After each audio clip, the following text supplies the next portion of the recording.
21st সেঞ্চুরিতে test ক্রিকেটে এক সিরিজে সবচেয়ে বেশি রানের রেকর্ডটি এখনও দখলে রেখেছেন অস্ট্রেলিয়ান ব্যাটসম্যান স্টিভেন স্মিথ।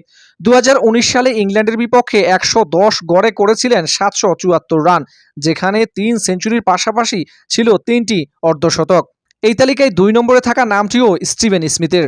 2014-15 সালে ভারতের বিপক্ষে 128 গড়ে করেছিলেন 769 রান, যেখানে 4 সেঞ্চুরির পাশাপাশি ছিল 2টি অর্ধশতক।